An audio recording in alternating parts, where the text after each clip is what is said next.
ما كان محمد أبا أحد من رجالكم ولكن رسول الله وخاتم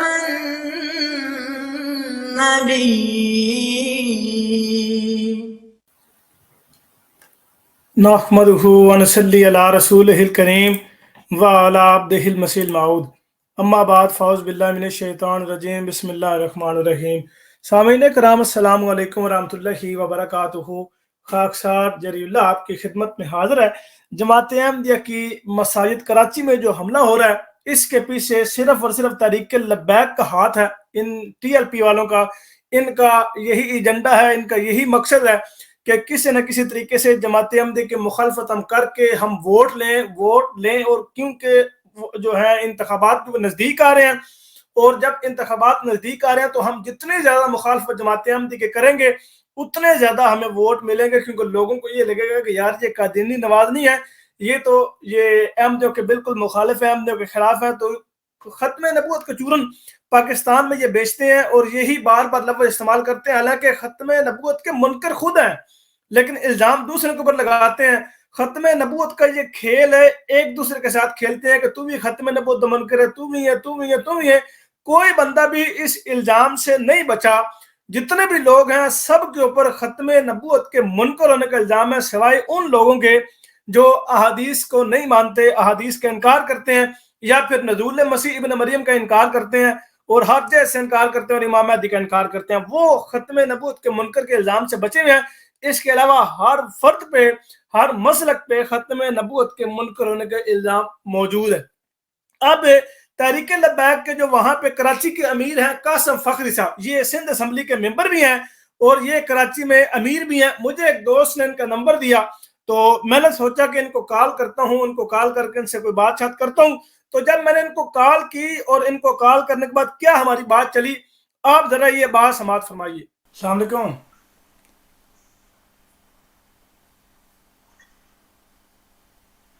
السلام علیکم.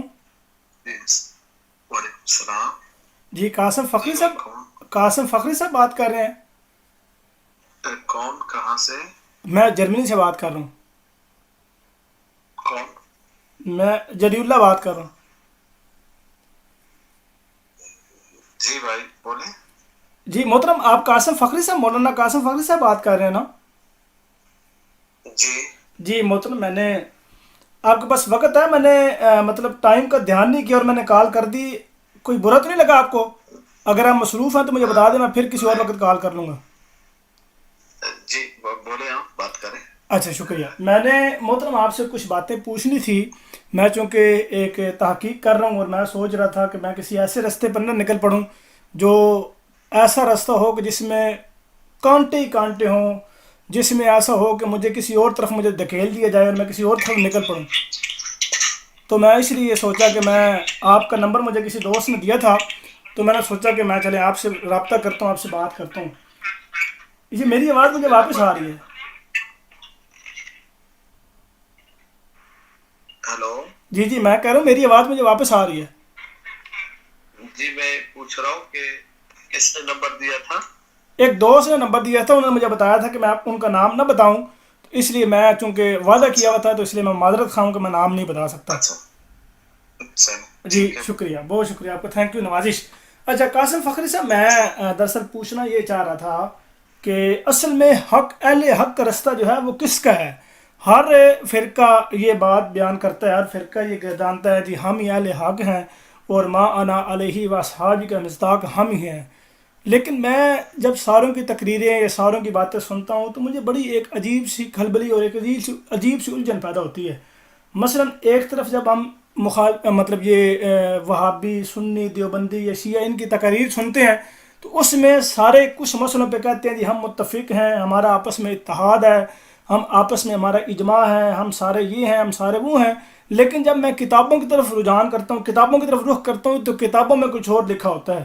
تو مجھے سمجھ نہیں آ رہی کہ ما انا علیہ و اصحابی کا جو مصداق ہے حقیقت میں اصل میں کون ہے. مثلا میں اگر ذاتی طور پہ کسی سے سوال کروں گا تو وہ اس سوال کا جواب دیتے ہوئے گول کر جائے گا، لیکن اگر میں اس بندے کی بانی کی کتاب پڑھوں گا تو وہاں پر صاف بات واضح لکھی ہوگی. تو یہ ڈبل معیار ہے، اس کی مجھے سمجھ نہیں آتی. اب دیکھیں جس طرح قاسم فخری صاحب، آپ چونکہ مکتبہ بریلوی سے آپ کا تعلق ہے، تو میں اگر آپ سے پوچھوں گا کہ آپ مجھے واضح طور پہ یہ بات بیان فرما دیں کہ اہل حق رستہ کس کا ہے، اور جو ما انا علیہ و صحابی کا جو مصداق ہے وہ کون ہے، اور نبی کریم صلی اللہ علیہ وسلم نے جو فرمایا کہ کلہم فی النار الا الواحدہ، جو کلہم فی النار سے مراد کون ہے؟ کیا وہ 72 فرقہ جات ہیں جو اپنے آپ کو 72 کہتے ہیں؟ مثلا جو دیوبندی، وہابی، شیعہ، یہ جتنے بھی دیگر فرقہ جات ہیں بریلویت کے علاوہ، یعنی اہل سنت و جماعت کے علاوہ، فاضل بریلوی، احمد رضا خان بریلوی صاحب کے علاوہ، وہ سارے ناری ہیں. کلہم فی النار کی مصداق ہیں. اور جو اہل سنت و جماعت ہے بریلوی، وہ جو ہے وہ ناری جماعت ہے، سوری ناجی جماعت ہے. تو اس بارے میں آپ کیا کہیں گے کہ آپ کا قول بھی یہ درست ہوگا، یا آپ یہ بات کہیں گے کہ واقعتاً یہ بات درست ہے کہ ناجی جو جماعت ہے وہ صرف اور صرف بریلوی ہے، یعنی اہل سنت و جماعت ہی ہے؟ جی، ایک سب سے پہلے تو اب مجھے ایک دو باتوں کی وضاحت کیجیے جی گا جی کہ آپ یہ جو پوچھ رہے ہیں اس سے کسی کو سمجھانا ہے، یا خود اپنے لیے، یا کسی کو آگے بھیجنا ہے؟ میں خود اپنے لیے، میں خود قاسم فخری صاحب، میں خود اپنے لیے سمجھنا چاہ رہا ہوں، کیونکہ یہ سوال میں نے کئی آپ لوگوں اپنے، سے کیا ہے. اچھا تو دیکھیں، آپ کے جملوں سے، آپ کی باتوں سے مجھے مکمل اندازہ ہو رہا ہے کہ آپ پڑھے لکھے انسان ہیں، جی جی. اور آپ نے ان چیزوں کو پڑھا بھی ہے، ہاں جی. ان چیزوں کو آپ نے اچھے طریقے سے باریک بینی سے پڑھا بھی ہے، آپ نے مکاتب شکر کو جتنے بھی ہیں ان کو آپ نے سنا بھی ہے. جی جی. ایسا ہی ہے؟ ہاں جی. ایسا ہی ہے. جی. تو آپ کا رجحان کس طرف ہے؟ آپ کس کو حق جانتے ہیں؟ میں تو اس کشمکش، مثلا میں ایک بات یہ بتاتا ہوں کہ آپ کو سن کے بڑی حیرانگی ہوگی قاسم فخری صاحب، آپ سن کے شاید شاکڈ ہو جائیں کہ میرا جو اس وقت جو رجحان ہے نا، وہ آپ سمجھیں کہ مطلب احمدیت کی طرف ہے، جسے قادیانیت بولا جاتا ہے، جسے مرزائیت بولا جاتا ہے، اس کی طرف رجحان ہے. مطلب میں پریکٹیکلی جو ہے وہ اس طریق سے ہوں، اس طرف سے ہوں، مطلب کیونکہ میں ساروں کی باتیں سن رہا ہوں.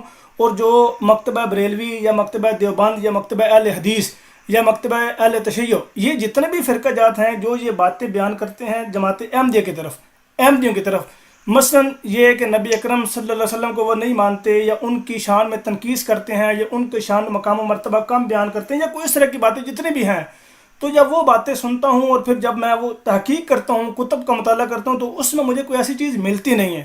اور دوسرا یہ ہے کہ جو یہ کہتے ہیں کہ جو قادیانی ہیں یہ ختم نبوت کے منکر ہیں، اور ہم سب کا ختم نبوت پر اجماع ہے. لیکن جب میں فاضل بریلوی، احمد رضا خان بریلوی صاحب کی کتاب حسام الحرمین کا مطالعہ کرتا ہوں، تو اس میں وہ رقم تراز ہیں. اس میں وہ فرماتے ہیں، معذرت، اس میں وہ فرماتے ہیں کہ مکتبہ دیوبند بھی ہے، وہ بھی ختم نبوت کا منکر ہے. مولانا قاسم نانوتوی کی کتاب تحذیر الناس میں اگر بعد زمانہ نبوی کو نبی پیدا ہو جائے تو آپ کی خاتمیت محمدی میں، یہ تو کال کاٹ گئے ہیں موصوف، لگتا ہے کہ کدھر چلے گئے. ایک منٹ.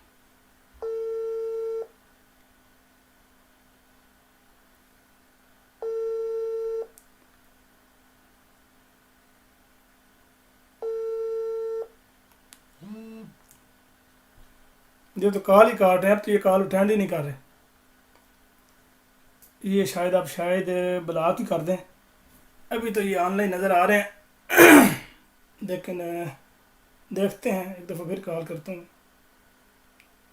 کہ شاید نو پروفائل پکچر ریمووڈ، ساتھ ہی یہ موصول جو ہیں وہ بلاک کر گئے ہیں. جی قاسم فخری صاحب کو بھی ہم نے کال ملائی ہے، اور کال ملا کے آپ کے سامنے کچھ باتیں رکھی ہیں، لیکن موصوف ساتھ ہی کال کاٹ کے رائے فرار اختیار کر چکے ہیں.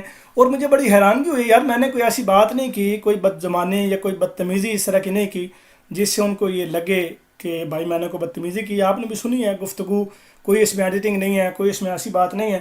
لیکن بڑی عجیب بات ہے یار، اس طرح نہیں کرنا چاہیے، کم از کم بات تو صحیح طریقے سے کرنی چاہیے. ابھی بات مجھے اتنا مزہ آ رہا تھا، سرور آ رہا تھا یار، یقین کریں کہ میں آپ کو بتا نہیں سکتا. بہرحال جو رب کے منظور ہو، کیا کہہ سکتے ہیں، اللہ تعالیٰ سے دعا ہی کر سکتے ہیں. جی اللہ تعالیٰ ان لوگوں کو سمجھنے کی توفیق دے. بریلوی حضرات جماعت احمدیہ کی مساجد پر اس لیے حملہ کرتے ہیں کہ چونکہ وہ یہ سمجھتے ہیں کہ احمدی مسلمان نہیں ہیں، یہ دائرہ اسلام سے خارج ہیں.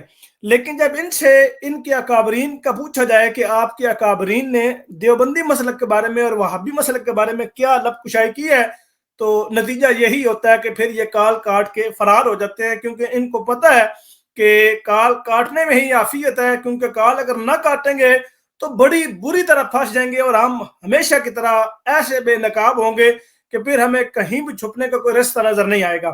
ایک طرف تو جماعت احمدی کے مسائل پر یہ کیا کہ حملہ کیا جاتا ہے، اور دوسری طرف اپنے ہی اکابرین کے فتاوی چھپائے جاتے ہیں، لیکن انشاءاللہ اللہ کے فضل و کرم سے ہم ہمیشہ کی طرح ان اکابرین کے فتاوی جات آپ کو دکھائیں گے کہ یہ لوگ کس طریقے سے ایک دوسرے کے گربان کی طرف آتے ہیں اور ایک دوسرے کے اوپر ایسے حملہ کرتے ہیں کہ گویا یہ ایک دوسرے کو مسلمان تو درکنار انسان بھی نہیں سمجھتے۔ جس طرح دو انسانوں کو بھوک لگی ہوئی ہو اور ایک جگہ پہ وہ ہوں اور ان کو کھانے کی کوئی چیز میسر نہ ہو اور 10-12 دن گزر جائیں اور وہ پھر ایک دوسرے کو اپنی جان بچانے کے لیے نوچیں، یہ ان لوگوں کا حال ہے۔ اس طریقے سے یہ اپنی جان بچانے کے لیے ایک دوسرے کو نوچتے ہیں اور ایک دوسرے کے جسم سے ماں سے نوچ نوچ کر کھا کے ایک دوسرے کو ختم کرتے ہیں۔ یہ ان لوگوں کا حال تھا جو آپ کی خدمت میں پیش کیا ہے۔ اللہ تعالیٰ ان لوگوں کو سمجھنے کی توفیق دے۔ اگر ان لوگوں کے ان جیسے لوگوں کے نصیب میں ہدایت نہیں ہے تو اللہ تعالیٰ ان کو ان کے کیفر کردار تک پہنچائے، اور اللہ تعالیٰ احمدی مسلمانوں کو جہاں کہیں بھی وہ آباد ہیں اللہ تعالیٰ ان کو اپنے حفظ و امان میں رکھے، آمین ثم آمین۔ وما علینا الا البلاغ المبین۔ السلام علیکم ورحمۃ اللہ وبرکاتہ۔ دوستو ویڈیو کو لائک کریں، کمنٹ کریں، شیئر کریں اور اس یوٹیوب چینل تریاق القلوب کو لازمی سبسکرائب کر لیں اور ساتھ موجود بیل آئیکن کو لازمی پریس کریں تاکہ اس چینل پر آنے والی ہر نئی ویڈیو آپ کو بذریعہ نوٹیفیکیشن مل سکے۔ اور ساتھ ہی یہ میرا ٹویٹر اکاؤنٹ ہے، اس کا لنک بھی ڈسکرپشن میں موجود ہے، آپ اس کو اس لنک کے ذریعے اس ٹویٹر اکاؤنٹ پر بھی مجھے فالو کر سکتے ہیں۔ اور اس کے علاوہ یہ انسٹاگرام کا اکاؤنٹ بھی آپ کے سامنے موجود ہے، اس کا لنک بھی ڈسکرپشن میں موجود ہے۔ اگر آپ انسٹاگرام پر مجھے فالو کرنا چاہیں تو وہاں سے لنک کے ذریعے آپ انسٹاگرام پر آ سکتے ہیں۔ جزاکم اللہ خیر، السلام علیکم ورحمۃ اللہ۔